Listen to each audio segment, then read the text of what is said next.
Это полярная сова. Одна из самых страшных и жестоких тюрем в России. Что там делают с заключенными, вы даже не представляете. Я познакомлю вас с самыми суровыми местами, в которые только могут попасть преступники. От российского Алькатраса для пожизненно осужденных до места, которого боятся даже самые отмороженные маньяки. И знаете, иногда даже кажется, что смертная казнь – более гуманное наказание, чем места из моего списка.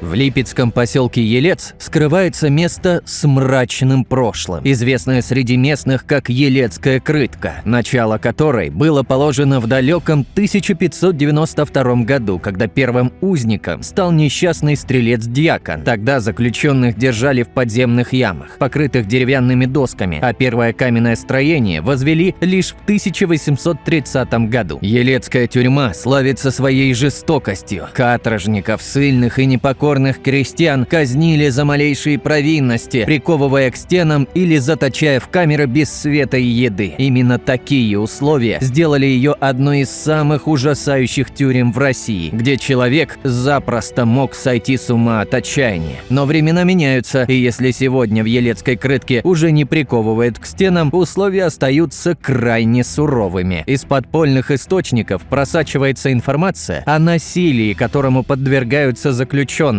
Новеньких приветствуют, если вы понимаете, о чем я, закаленные арестанты, превращая их жизнь в ад, страх их постоянный спутник, а отчаяние порой толкает на самоубийство. Камеры в тюрьме разнообразны, от современных с одноярусными кроватями и линолеумом на полу до стандартных, где до 10 человек могут делить двухъярусные кровати и общий санузел. Есть даже гостевые камеры для встреч заключенных с семьями, но попасть туда можно только по блату и только правильным арестантам. Жизнь за решеткой в Елецкой крытке – это испытание даже для сильных духом, баня и смена белья раз в неделю. И это если повезет, а стирка по усмотрению администрации. Среди заключенных 80% убийцы, а осужденных за тяжкие преступления ждет разделение срока на две части. Сначала в тюрьме, потом в колонии поселений. Самым страшным испытанием здесь считается ШИЗО или по-другому карцер, и он точно не для слабонервных, откуда люди частенько возвращаются с нервными тиками. Но даже при таких раскладах это еще не самое суровое место, про которое я сегодня расскажу.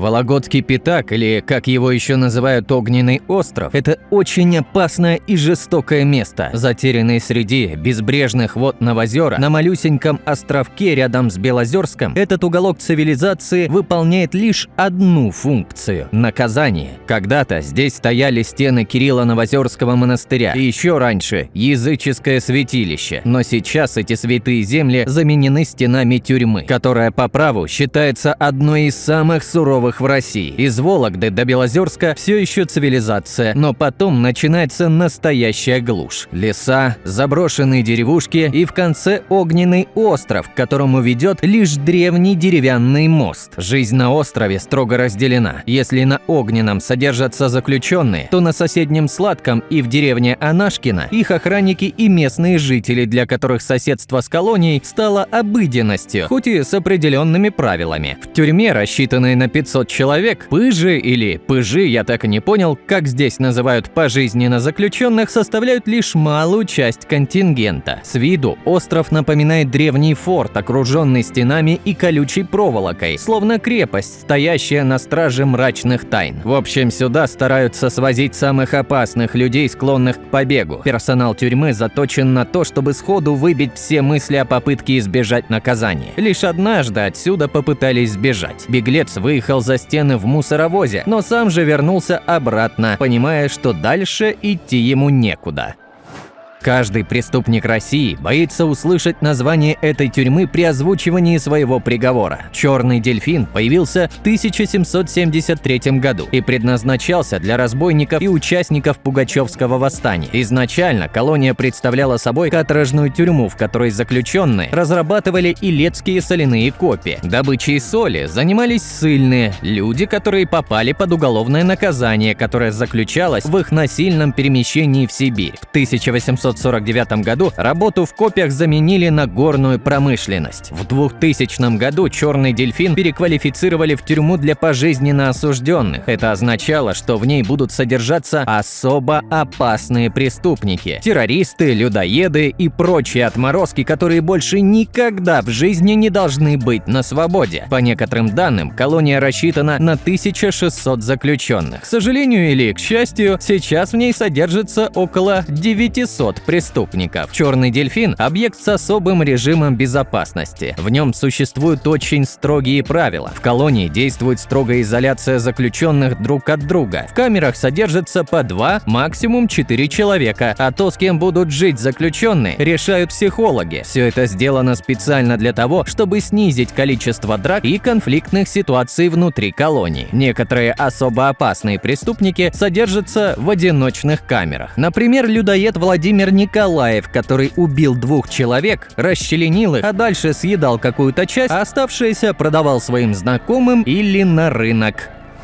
Кроме того, в колонии заключенные встают в 6 утра, и все последующие 16 часов сидеть и лежать на койках им запрещено. При переходе из одного корпуса в другой преступникам завязывают глаза, чтобы они не смогли запомнить план помещения, а количество сотрудников, сопровождающих их, минимум 3 человека, один из которых кинолог с собакой. Каждые 15 минут сотрудники тюрьмы обходят все камеры. Спят заключенные всегда при включенном свете, а под наблюдением находятся круглые сутки, так как везде установлено видеонаблюдение. Помимо всего, сама камера представляет из себя клетку в клетке, так как она и двери дополнительно отделены толстой железной решеткой. Прогулки заключенных длятся 1,5 часа и происходят в специальном боксе, стены которого сделаны из бетона, а крыша перекрыта стальной решеткой. Такие жесткие условия содержания сделаны специально, чтобы никто и никогда не смог сбежать из «Черного дельфина», и, как показывает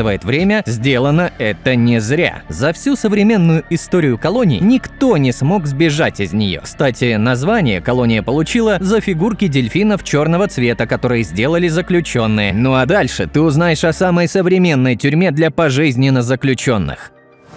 История тюрьмы под названием «Матросская тишина» берет начало в далеком 1775 году. Тогда на месте исправительной колонии был основан смирительный дом для мелких воров и мошенников. Позднее, уже в 1870 году, его переименовали в Московскую исправительную тюрьму, а также были возведены дополнительные здания и сооружения для будущих заключенных. Исправительная колония подразумевала содержание 450 заключенных, 300 из которых были мужчинами и 150 женщинами. В «Матросской тишине» содержались очень известные личности, например, политики Михаил Ходорковский и Сергей Полонский, великий мошенник Сергей Мавроди и даже вор в законе Япончик. Правда, то, в каких условиях содержатся такие известные и богатые личности и рядовые преступники, очень сильно отличается. «Матросская тишина» – очень большой изолятор, в котором много корпусов. Некоторые из них недавно отремонтированы, а какие-то выглядят так, будто их не трогали несколько веков. В тюрьме есть так называемые VIP-камеры. Они просторные, в них есть свои отдельные душевые и туалеты, а в некоторых даже огромные телевизоры. Ремонт там совсем новый. Выглядит это, конечно, все не как тюремная камера, а скорее как номер в хорошем отеле. Говорят, чтобы попасть в такие номера, нужно заплатить кругленькую сумму. Правда, точных цифр никто не говорит. Но если в тюрьму попадает самый обычный преступник, а не богатая или известная личность, то ему следует быть готовым. Обычные камеры, рассчитанные на 7-8 человек, часто переполнены. В них давно не было ремонта, пол и стены выглядят просто ужасно, а в корпусах, где расположены такие камеры, чувствуется ужаснейший запах. Люди буквально спят друг на друге, так как место для расположения матрасов попросту отсутствует даже на полу. Заключенным приходится мастерить себе гамаки, чтобы хоть как-то располагаться в камерах. В камерах, в которых часто содержится 10 или 15 заключенных, всего один туалет, а в душ их выводят всего лишь раз в неделю. Стоит ли тут говорить о том, насколько ужасны условия, в которых содержатся люди? А дальше я расскажу про тюрьму, из которой никто и никогда не выходил на волю. Исправительная колония, которую в народе называют «Снежинкой», стала самым новым учреждением в России и по совместительству единственным учреждением такого типа на Дальнем Востоке. На объекте действует особый режим безопасности, схожий с тем, который введен на территории Черного дельфина. Строительство началось в 1996 году. Предполагалось создать следственный изолятор на 800 заключенных. Закончить работы смогли только в 2012 году, а в 2014 объект был введен в эксплуатацию. Название «Снежинка» возникло из-за особой формы зданий. Корпусы образовали семилучевую постройку, которая имела сходство со снежинкой. В 2016 году в изоляторе содержалось всего 68 подозреваемых. Большая часть здания простаивала, из-за чего было принято решение. В 2017 году учреждение решили переквалифицировать из следственного изолятора в тюрьму пожизненного заключения. В сентябре этого же года объект начал принимать особо опасных преступников. Переквалификацию провели не только по причине простоя изолятора, но и потому, что планировалось закрытие тюрьмы пожизненного заключения «Черный Беркут», откуда и поступала большая часть заключенных в Снежинку. А дальше по списку идет одна из самых страшных тюрем России – исправительная колония особого режима для пожизненно заключенных под названием «Полярная сова». Находится она в Ямало-Ненецком автономном округе. Рассчитана тюрьма на более чем 1000 человек, а в настоящее время отбывают наказание в ней около 400 человек. Открытие произошло в 1961 году. Первые арестанты были задействованы при строительстве трансполярной магистрали. Статус колонии для пожизненно заключенных тюрьма получила в 2004 году. Тогда в нее начали свозить самых опасных преступников со всей страны. Информации о том, как устроена жизнь внутри колонии, мало, как и в целом, что в ней происходит. Но время от времени случаются очень громкие скандалы. Так, в 2014 году был осужден один офицер, который работал в Полярной сове. По некоторым данным, в 2010 году он заставил более 190 человек принять на свой счет преступления, которые они могли и не совершать. Он занимался выбиванием признаний от заключенных, а методы, которыми пользовался этот человек, были просто ужасны. Если человек отказывался от дачи показаний, его подвергали физическому насилию. На человека очень серьезно действовали морально, чтобы сломить его дух. Помимо всех этих ужасов, нередко доходило и до сексуального насилия преступников. О том, что происходит в колонии прямо сейчас, никто не знает. Кстати, это единственное в современной России исправительное учреждение особого режима, из которого был освобожден преступник, приговоренный к смертной казни. В августе 1991 года Анвар Масалимов в бытовой ссоре, находясь под алкогольным опьянением, задушил своего друга, после чего расчленил его. Его приговорили к расстрелу, однако дождаться своего приговора он не смог. В России ввели мораторий на смертную казнь, из-за чего его наказание сменили.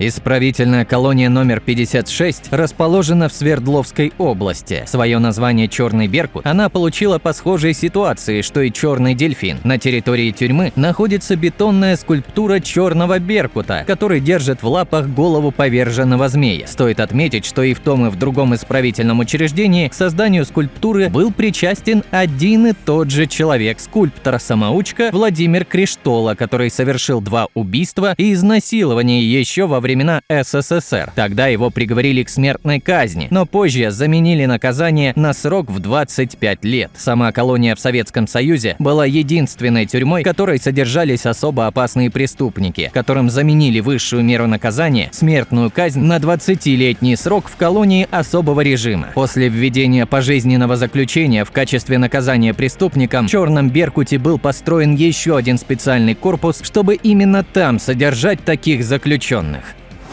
Тюрьма открылась в 1935 году, чтобы содержать особо опасных преступников. В 1989 году заключенные устроили бунт. Они захватили в заложники сотрудников тюрьмы и требовали деньги и транспорт, чтобы сбежать. Учреждение было оцеплено военными, из-за чего заключенные были вынуждены сдаться. Единственное условие, которое они выдвинули – не увеличивать срок за поднятый бунт. Выполнили его или нет, неизвестно. С тех пор попыток побега больше не было. Стоит отметить и расположение тюрьмы. Она находится на скале, из-за чего сделать подземный ход просто невозможно. И, к слову, это достаточно частый способ побега из тюрьмы. А чтобы сотрудники не подумали как-либо помочь заключенным, на каждой камере висит табличка, на которой указана фамилия арестанта, а также подробно расписаны его преступления и возраст жертв. Пожизненно заключенные находятся в отдельном корпусе от заключенных на срок 20-25 лет. Содержатся они в камерах по 2 человека. Вместо туалета обычное ведро. Встают заключенные в 6 утра, и до отбоя в 22:00 они не имеют права сидеть и лежать на койках. Для заключенных существует 2 библиотеки – светская и духовная. Если срок заключения 20-25 лет, преступники допускаются к работе. В случае пожизненного заключения работать, конечно, нельзя. Трудятся преступники на пилораме, в столярной мастерской и в гараже, а также в огороде. По условиям содержания в 2011 году Черный Беркут считался одной из самых чистых исправительных колоний в России. Начиная с 2017 года из тюрьмы начали перевозить заключенных в основном в исправительную колонию Снежинка, а в 2019 году ее полностью закрыли.